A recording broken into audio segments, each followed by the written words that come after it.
We are.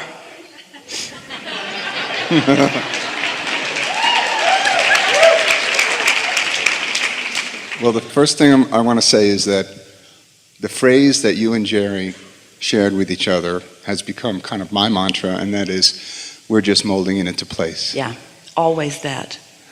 Oh, joyfully molding into place. We have the fun of our hands in the clay, yes. And so my life has become less about what I desire in particular, and more about the feeling of just moving along on the journey. That's good, but the more you're able to hold that sort of detached appreciation for energy flowing, then those thoughts that begin occurring to you will become more and more and more specific. And the truth is, the more specific they come, the more fun it is for you. But if you try to be too specific before you're ready, then you sort of derail it. So general, and then the more the energy flows, the more specific it gets, the faster the energy flows. It's like being on the river. When it's wide, it's slow. But as it gets narrow, it gets faster.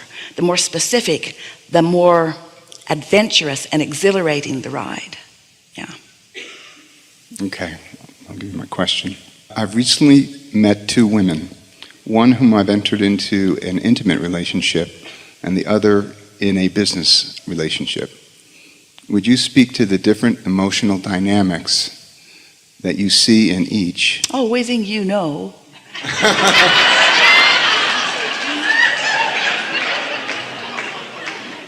And suggest adjustments that would help each flourish. Well, the thing that we're really wanting you to hear is the ready to be ready to be ready to be ready to be ready. And one of the things we really want to speak to this is that so often as humans, in wanting to partner up, because there is a dynamism in coupling, there is an exponential adding to energy when two of you are focused in similar ways. It's fun to be together in a mastermind sort of group where your resistance is non-existence and your focus is strong, because there is more of that momentum that we were talking about, and therefore more adventure and more sensation of accomplishment. But so often as humans, you want to find a person that satisfies all of the layers and all of the interests of your life experience. And that's what keeps you, for the most part, from having meaningful experiences, because you're wanting them all to be compiled in one person, rather than allowing the universe, who knows what you want and knows what the path of least resistance, your inner being and law of attraction have the capacity to bring you satisfaction relative to intimacy and relative to thought processes and relative to business enterprises. And it really is so much better if you don't ask for it all to come through one particular relationship. Do you follow? So if you're thinking of the satisfaction factor and you're finding satisfaction with different people for different reasons, that is really the ultimate experience that you intended as you decided to come forth into physical experience. Sometimes you have a wonderful relationship that is satisfying in so many ways, and it tends to get you off balance because you equate the success of satisfaction that you have found with that person. And then you're sort of doomed, because no one person has the responsibility or even the capacity to stay focused so precisely on what's important to you to keep your stream open and flowing. So we would encourage you to be clear about what your intentions are, and then look for satisfaction where you find it, and trust that this vortex that knows what you want will guide you to the specifics of all of it. It could be, it isn't, but it could be. It isn't, but it could be. It might be, but it isn't, but it might be. We're not teasing with you. We're feeling the vibration that you have around this. It is a possibility that your impulses will lead you to a specific relationship that would satisfy a myriad of intentions that you hold. But that puts so much responsibility on that person, and those relationships are almost always doomed from the start. It's like saying to someone, oh, you satisfy me in all of these ways, and I'm good with that, and don't let me down. Where if instead you present yourself authentically as a person who knows how to reach for thoughts and find satisfaction, so that you have a relationship with your inner being that is the reason that you feel so good so much of the time, and then you have a myriad of life experiences that reflects this alignment. That's how you meant for it to be. Can you feel how backwards it is? I need this relationship so that I can feel these ways, or I feel these ways and then I have these relationships. So you're asking us to help you choose between two really wonderful things that right now we would not choose between, because you're in the process of getting ready to be ready to be ready to be ready. And you're not going to like this, but we do. No one really likes this part, but we really do. While you would like getting ready to be ready to be ready to narrow it down to fewer choices so that you're more sure, we want it to widen to many, many more choices.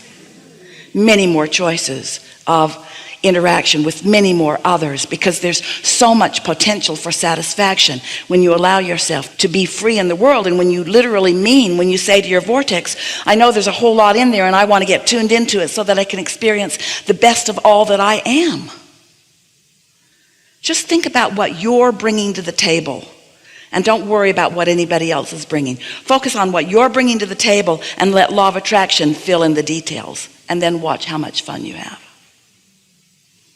Now, this answer was threatening to so many of you, because you want to just find one person and live happily ever after. And we are not discouraging that. We just think that you could be living much more happily ever after if you were broader in your relationships on different subjects. In other words, don't you want to play tennis with someone who can play? Don't drag that poor girl out there. She doesn't want to play tennis. Go find somebody that plays tennis and play tennis. And don't make her know what you know about business. And don't make her cook either. You get what we mean. You get what we mean? I do. Yeah. Something more?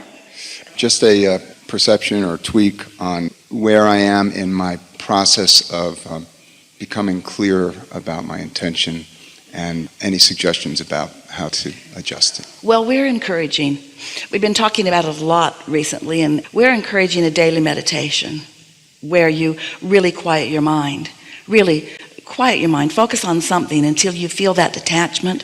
It only takes a few minutes, 15. Don't stay longer than that. But get to that detached state so that those thoughts can begin occurring to you. Because as those thoughts begin occurring to you, and then you let yourself follow the impulses of those thoughts and impulses, what happens is everything just gets richer and clearer to you. The fact that you're asking for our observation, or for our prediction, or even for our guidance, is an indication that you're not tuned into your own enough. We want you to get to the place where you say, Abraham, it's lovely to visit with you, and I'd like to talk to you about this and this and this, but I'm pretty sure of what I'm doing because I'm getting these impulses, and I trust my relationship with that vortex now. I have enough evidence of it, you see. So you're doing really well. You feel good most of the time. Lots of wonderful things are coming to you. You're thinking more than we want you to think. You're trying to think your way there. Just consider this idea. Consider the difference between a thought that you're thinking and a thought that you're receiving. And realize that step one is really the thinking of thoughts. I don't like that. That sucks. I don't like that. That's wrong. I don't like that. I'd really prefer that. You're thinking those thoughts.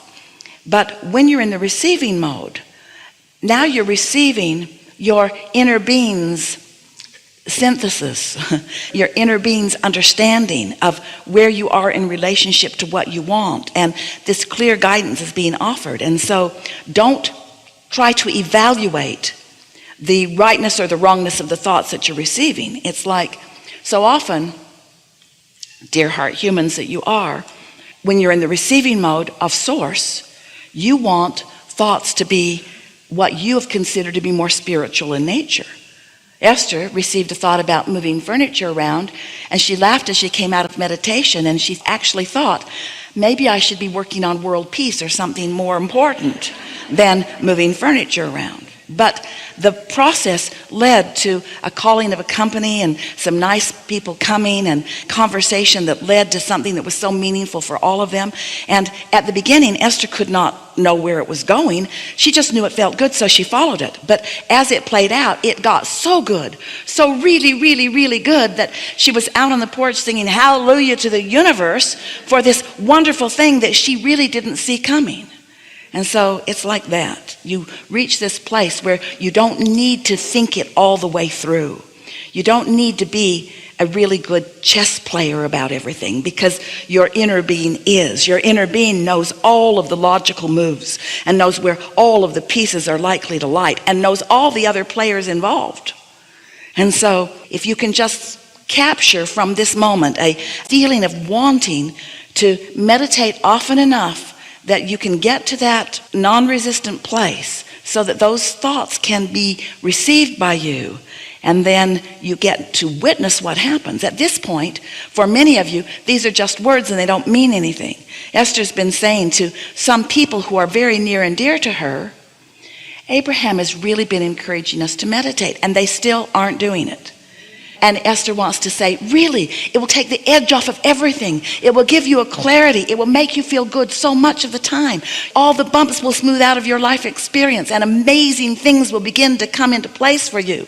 But until you have actually brought yourself to that quiet place, until you've been in the receiving mode so that something from the vortex is actually received in your mind and you know it, and until you've allowed that to become more and more and more, and you've witnessed the ongoing, fun-filled, meaningful evolution of the thought, then these are just words about something that you're probably not going to do.